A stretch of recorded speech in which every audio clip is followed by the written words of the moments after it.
တို့ဘူးလုံးဝမကြိုတတ်သေးရင်ဒီဗီဒီယိုလေးကိုအဆုံးထိလိုက်ကြည့်ပေးပါဒါဆိုလို့ရှိရင်တော့တို့ဘူးကိုကိုယ်တိုင်တေချာလေးကြိုတတ်သွားမှာဖြစ်ပါတယ်ဟယ်လိုအားလုံးမင်္ဂလာပါဒီနေ့တော့ဆုကတို့ဘူးကြော်လေးစားခြင်းနေရနဲ့တို့ဘူးလေးလှုပ်ရှားဖြစ်လို့လုံနေဗီဒီယိုလေးနဲ့တို့ဘူးကြော်နေဗီဒီယိုလေးကိုပါတစ်ခါလေးလက်မြောက်ပေးတာပါဆုကတို့ဘူးကိုညအီထားကြိုတာဆိုတော့ဒီညပိုးကောင်လေးអော်တဲ့အတန်ကိုတော့ဗီဒီယိုထဲမှာနည်းနည်းဆူဆူလေးပါနေပါတယ်ဒါလေးကိုသိခံပြီးတော့ကြည့်ပေးပါနော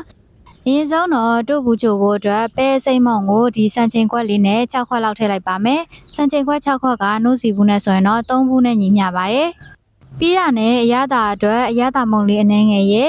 နည်းနည်းမုံလေးနှဲငယ်ထည့်ပါမယ်။ပြီးရင်တော့စားလေးနှဲငယ်ထည့်ပြီးတာနဲ့တေချာလေးနှံ့သွားအောင်မွေထားပေးလိုက်ပါမယ်။သူ့ရဲကိုထည့်ရမယ်ရေပမာဏကတော့ပဲမုံတစ်စားရေ2ဆဖြစ်ပါတယ်။ဒါကြောင့်စုတို့ကပဲမုံ6ခွက်ထည့်ထားတာဖြစ်တဲ့အတွက်ရေကို12ခွက်ထည့်ရမှာပါ။အရင်ဆုံးတော့ရေကို3ခွက်ပဲထည့်ပြီးတော့မှတေချာလေးနှံ့သွားအောင်ပဲမုံတွေပျော်သွားအောင်ဖျော်ထားပေးလိုက်ပါမယ်။ဒီအချိုးစားလေးရဆိုလို့ရှိရင်တို့ဘူးသားကောင်းကောင်းလေးရပါတယ်။နောက်ထပ်ရေ3ခွက်ထည့်ပါမယ်။ဒါဆိုလို့ရှိရင်တော့စုစုပေါင်း6ခွက်ရှိသွားပြီပေါ့နော်။ကြံသေးတဲ့ရေ6ခွက်ကိုတော့သူတို့ကကြိုမဲ့အိုးထဲမှာထည့်မှာဖြစ်ပါတယ်။ပဲမုံတွေတေချာလေးပြုတ်ဝင်သွားအောင်ဖျော်ထားပြီးပြီဆိုရင်တော့သူတို့ကြံသေးတဲ့ရေ6ခွက်ကိုကြိုမဲ့အိုးထဲကိုလာထည့်ထားပေးလိုက်ပါမယ်။ပြီးတာနဲ့အစောကဖြော်ထားတဲ့ပဲမုံအရေကိုပဲမုံအခဲလေးတွေကြံနေမှာဆိုလို့စကားလေးနဲ့စစ်ချပြီးတော့ထည့်ပေးလိုက်ပါမယ်။တို့ဘူးကိုကိုယ့်အိမ်မှာကိုကြိုစားတာဖြစ်တဲ့အတွက်အများကြီးလဲစားရတယ်လို့အကုန်ကြလဲသက်သာပါတယ်။စုဒီနေ့ကြိုတဲ့အချိုးစားဆိုရင်2ရက်စာလောက်ရပါတယ်။တို့ဘူးကြိုပြီးတာနဲ့ဒီထဲမှာခဲဖို့ရအတွက်စီလေးနှင်းငယ်ကိုတို့ဘူးမကြိုခင်မှာအရင်ဆုံးတုပ်ထားပေးလိုက်ပါတယ်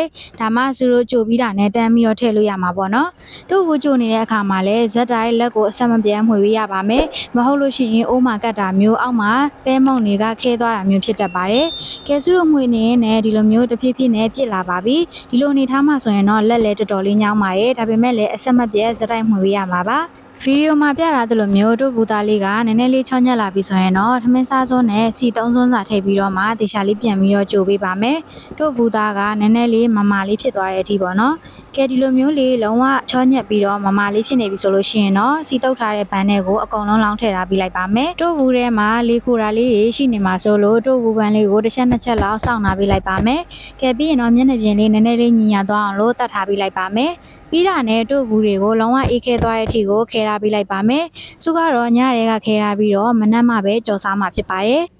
တို့ဘူးကြော်နဲ့တွဲစားဖို့အတွက်အချင်းလေးပြင်ဆင်ထားပေးပါမယ်။မြုပ်သီးစိမ့်4တောင်းလောက်ကိုလုံးဝညက်သွားတဲ့အထိထောင်းပေးပါမယ်။စက်သွန်ဖြူလေး4မွှာလောက်ကိုလည်းလုံးဝညက်သွားတဲ့အထိထောင်းထားပေးလိုက်ပါမယ်။မြုပ်သီးကတော့အဆက်ကျရင်ထည့်လို့ရပါတယ်။ကဲပြီးရနဲ့စပြီးတော့ဖြော်မယ်ပေါ့နော်။ဒါကတော့မကြီးမယ်လေးကိုရေနွေးလေးနဲ့စိန်ထားတာပါ။သူ့ရဲ့ဒီအနှစ်ကိုယူမယ်ပေါ့နော်။စုကတော့နည်းနည်းလေးကျဲသွားပါတယ်။ကဲဒါဆိုလို့ရှိရင်တော့မကြီးရေကလိုမပဲထပ်ပြီးတော့ထည့်ပါမယ်။ထောင်းထားတဲ့ငရုတ်သီးစိမ့်နဲ့စက်သွန်ဖြူလေးလည်းထည့်ရတယ်။ငရုတ်စီလေးကိုအနှဲငယ်ထည့်ပါတယ်။ပြစ်ပြစ်လေးလိုချင်ငရုတ်စီထပ်ပြီးတော့ထည့်လို့ရပါတယ်။ရတာအတွက်ကတော့အချိုမုံလေးရဲ့ငန်းပြားရည်ကိုပဲထည့်ထားပါတယ်။တကြားထည့်ရင်လည်းရပါတယ်။ပြီးတာနဲ့နန်းနန်းမင်းလေးကိုလည်းလှီးပြီးတော့ထည့်လိုက်ပါမယ်။တို့ဘူးကြော်နဲ့တွဲစားမယ်မကြီးချင်လေးကလည်းအရန်လွယ်ပါရဲ့နော်။ကဲပြီးတော့လှီးထားတာလေးထည့်လိုက်ပါမယ်။ဒါဆိုလို့ရှိရင်တော့ငရုတ်သီးစိမ့်နဲ့မွမွေးလေးနဲ့အရန်စားလို့ကောင်းတဲ့မကြီးချင်လေးကတော့ပြီးသွားပါပြီ။ကဲစုတို့ခဲထားတဲ့တို့ဘူးလေးကလည်းလုံးဝအေးခဲသွားပြီဆိုလို့ရှိရင်တော့သူ့ကိုလှိဖြက်ပြီးတော့မှတုပ်စားတာဖြစ်ဖြစ်ကြော်စားတာဖြစ်ဖြစ်လုပ်လို့ရတယ်ပေါ့နော်။စုကတော့ဒီနေ့ကြော်စားခြင်းနေရာနဲ့တဝက်လောက်ကိုကြော်စားမှာဖြစ်ပါတယ်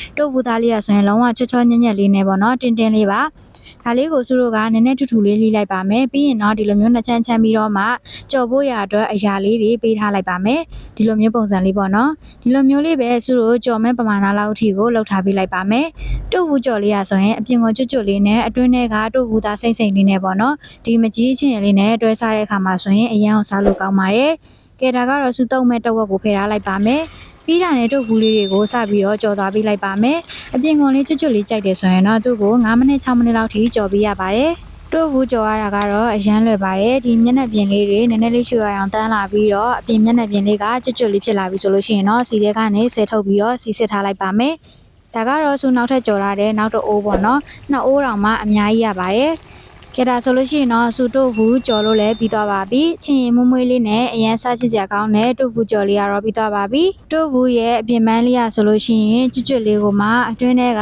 တို့ဘူးသားလေးကအေးအေးလေးနဲ့အရန်စားလို့ကောင်းပါရဲ့။ကဲဒါဆိုလို့ရှိရင်တော့စုရဲ့ဗီဒီယိုလေးကတော့ဒီလောက်ပါပဲ။နောက်ထပ်လည်းဟင်းချက်နီမောလို့နေဗီဒီယိုလေးတွေကိုစလိုက်တင်ပေးဖို့ရှိတာမလို့စုရဲ့ channel လေးကို subscribe လုပ်ပြီးတော့အားပေးခဲ့ပါအောင်ရှင်။နောက်ထပ်ဗီဒီယိုတစ်တင်မှာပြန်လည်ဆုံတွေ့ကြပါမယ်။ကျေးဇူးပါ။